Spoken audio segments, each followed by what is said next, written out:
साथियों नमस्कार, आप सभी का हमारे इस एजुकेशनल वीडियो में स्वागत है।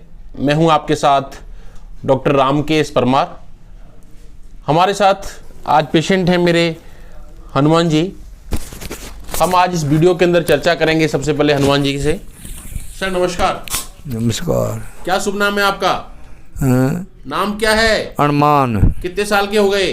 साल तो 60-65 को तो हो ही गो। अच्छा, 65 साल के। सर ये बताइए आपको क्या समस्या है, क्या क्या दिक्कत होती है?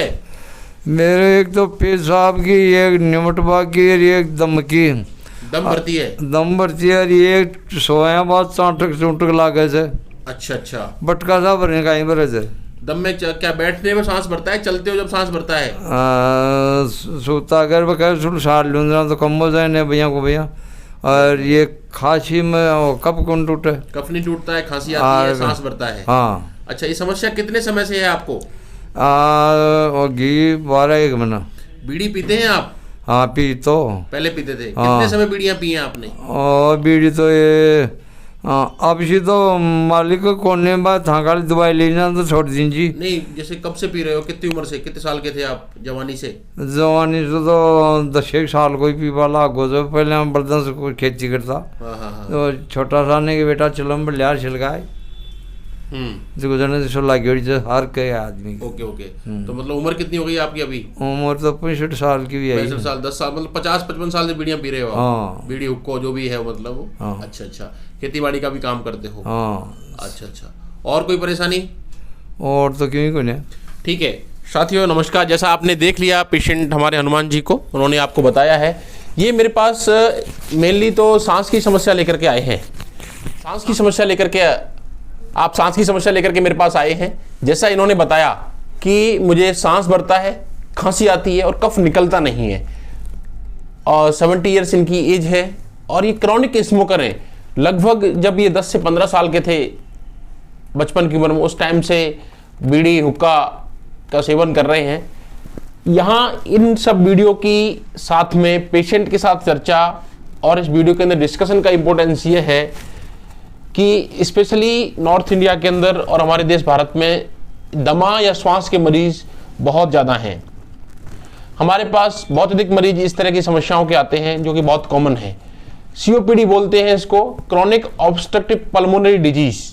इस बीमारी के अंदर लंग्स के अंदर जो हवा के आदान प्रदान के लिए श्वास नलियां होती हैं, उस श्वास नली के अंदर क्रॉनिक इन्फ्लेमेशन के कारण, जो कि मोस्टली स्मोकिंग के कारण होता है, श्वास नली के अंदर सूजन आ जाती है, नलियां टाइट हो जाती हैं, जिससे हवा के आदान प्रदान में दिक्कत होती है और परमानेंटली पेशेंट को सांस की दिक्कत होने लग जाती है, जिसको अंदर चलने पर, कुछ भारी काम करने पर होती है। बाद में दिक्कत इतनी बढ़ जाती है कि व्यक्ति को बैठे बैठे भी सांस भरता है और उससे बोलने में भी दिक्कत आ जाती है। इसे हम COPD कहते हैं। एक इरिवर्सिबल कंडीशन है, इसके कारण से लंग्स में काफ़ी अधिक डैमेज होने लग जाता है। सबसे बड़ा कॉमन कारण जो कि यहाँ पर एक स्मोकिंग बहुत बड़ा रिस्क फैक्टर है। इस तरह के मरीजों के इलाज के लिए हमें श्वास की नली के अंदर जो होने वाला इन्फ्लेमेशन है उसे कम करना होता है, और इन्फ्लेमेशन के साथ साथ किस तरह से जो बॉडी के अंदर श्वास नलियों के अंदर थिकनिंग हो रही है, फाइब्रोसिस हो रहा है, क्रॉनिक इन्फ्लेमेशन हो रहा है और इसके जो कॉम्प्लिकेशंस हो रहे हैं उसको हमें कंट्रोल करना पड़ता है। एंटीकोलिनर्जिक मेडिकेशन टायोबा के रूप में, इनहेलर के रूप में पेशेंट को दी जाती है। साथ में लंग वीकनेस पेशेंट्स के अंदर रहती है, तो जो एसोसिएटेड सिम्टम कफ है तो उसका इलाज करना, कोई सेकेंडरी इन्फेक्शन हुआ है उसका इलाज करना, इस तरह की चीज़ें हमें हमारे इन पेशेंट्स के लिए ज़रूरत होती है।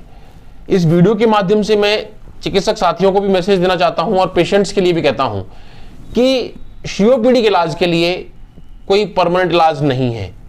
इस बीमारी की रिमॉडलिंग के अंदर सबसे बड़ा रोल है स्टॉप स्मोकिंग।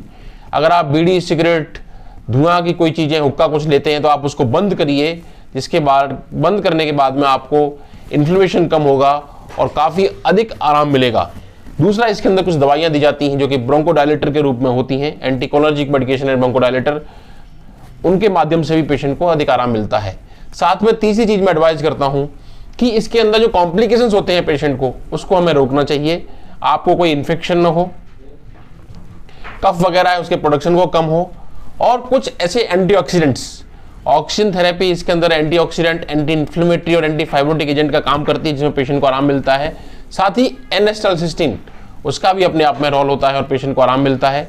दवाइयाँ इसके अंदर रेगुलर लेनी पड़ती हैं, कई बार लाइफ लॉन्ग मेडिकेशन की भी जरूरत होती है, क्योंकि हमें बीमारी को उसी लेवल पर रोकना है जहाँ से स्टार्ट हुआ है और धीरे धीरे उस क्रोनिक इन्फ्लेमेशन को कम करना है, जिसके कारण लंग से डैमेज ना हो, लंग के अंदर कॉम्प्लिकेशन पैदा ना हो बॉडी के अंदर, जिस तरह से कई other complications like pulmonary artery hypertension, cor pulmonale, CHF, right heart failure, इस तरह की दिक्कतें ना हो। इसके साथ साथ रिहेबिलिटेशन थेरेपी का बहुत अधिक इंपॉर्टेंस होता है COPD के पेशेंट्स के अंदर। मरीजों को बोलते हैं कि आप स्मोकिंग बंद करें, रेगुलर एक्सरसाइज करें, लंग्स की लंबी सांस लें, लंबी सांस छोड़ें, रेस्पिरोमीटर से एक्सरसाइज करें, ब्रेथ होल्डिंग करें, वॉक करें। इसके माध्यम से हमें इस बीमारी के लिए काफ़ी हद तक समाधान मिलता है। साथ ही एग्जर्वेशन ऑफ COPD के अंदर जब पेशेंट को बार बार इसके अटैक आते हैं तो हम पेशेंट को वैक्सीनेशन के लिए बोलते हैं। ऐसे लोग जो COPD से सफ़र करते हैं वो वैक्सीनेशन का यूज करें, डॉक्टर भी उनको वैक्सीनेशन एडवाइज करें, जिसके माध्यम से उन्हें उनकी बीमारी को कंट्रोल करने में सहायता मिलेगी और जिसके अंदर न्यूमोवैक और इन्फ्लुएंजा की वैक्सीन यूज करके हम पेशेंट को और अधिक राहत प्रदान कर सकते हैं। धन्यवाद। आपके साथ आपका doctor Ramkesh Singh Parmar, consultant internal medicine, Jaipur, Rajasthan. नमस्कार।